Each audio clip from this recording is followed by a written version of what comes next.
We're going to talk about position sizing and how it applies to our trading. There are three parts to today's session. First, we're going to talk about different types of sizing theories out there. Second, we're going to introduce our very first sizing algo. And third, we're going to derive it. So what we have seen before in our Excel sheet, it was sizing based on account size. Long story short, basically we just aim to lose a certain percentage of our account per trade. So if you want to risk 2% per trade, we bet a certain amount such that when we do have a losing trade, we will only lose 2% of our account. Another type of sizing is volatility sizing. Basically, when the market is more volatile and there are bigger swings and bigger movements, our equity curve will have bigger swings as well. If the market is less volatile, we will expect lower volatility in our equity curve. Imagine if today is a volatile day and we have 100 pip swings every hour, and our P&L goes up by 10% and down 10% and up 10% every hour. The next day is less volatile and our P&L goes up by 0.01% and down 0.01% and up 0.01%. And on both days, the trades are triggered by similar market conditions. This will cause a huge disparity in our results over time. Essentially, our trading system will become one that only depends on volatility. Now, if our trading system aims only to capture volatility trades, that will be good. Otherwise, it will be not ideal. We do not want the volatility in the market to affect how much we make or lose on each trade. Preferably, we want the amount we win or lose to be independent of volatility. If we want that, we need to account for volatility in our position sizing algorithm. After accounting for it, our algo will be able to bet less when it's more volatile and bet more when it's less volatile, hence cancelling out the volatility effect on our P&L. Martingales are betting systems that require you to bet more when you're losing. Anti-martingales are betting systems that require you to bet more when you're winning. This martingales is not to be confused with the martingale process in probability theory. We will talk more about martingale betting systems in the later chapters. The Kelly criterion is a formula to determine the optimal size of a series of bets. It was created by J.L. Kelly Jr. in 1956 and is widely used in gambling and investing. It aims to maximize utility to the user. The Kelly criterion is a more advanced concept, and we will talk more about it in the later chapters. Introducing our first sizing algorithm. So the amount to bet is the amount of risk you want to take times our account balance divided by our stop loss amount. The amount to bet in lots is the amount to bet in dollars divided by contract size.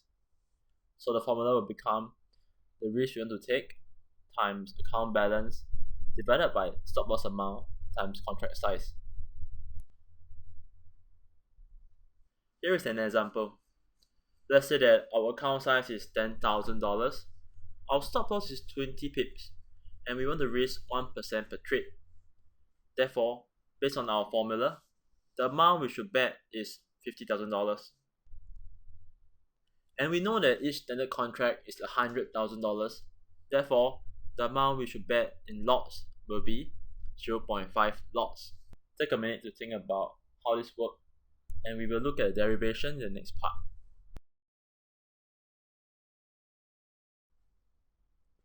There are two methods we can use to derive the formula. The first one is backward induction.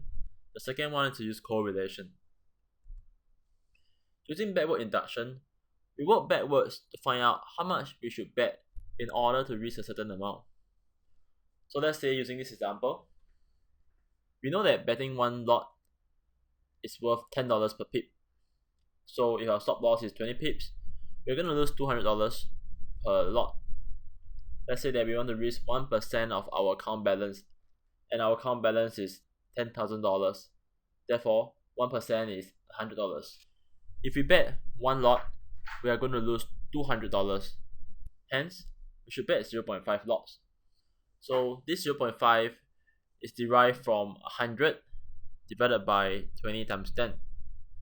Hence, the amount of lots to buy is equals to risk times account balance divided by stop loss times peak value. If we do some creative rearrangement, then we will get the formula lots equals to risk times account balance divided by stop loss in decimal times contract size. The second way is to use correlation. The amount we need to bet is positively correlated to the amount on the risk. The amount is also positively correlated to our account balance, and this amount is negatively correlated to stop loss and negatively correlated to contract size. Using correlation, we can derive the formula. Let's look at this example. If A is positively correlated to B, then A could be said to be equals to K times B, where K is a constant. If A is negatively correlated to D, then A could be said to be equals to M divided by D, where M is a constant.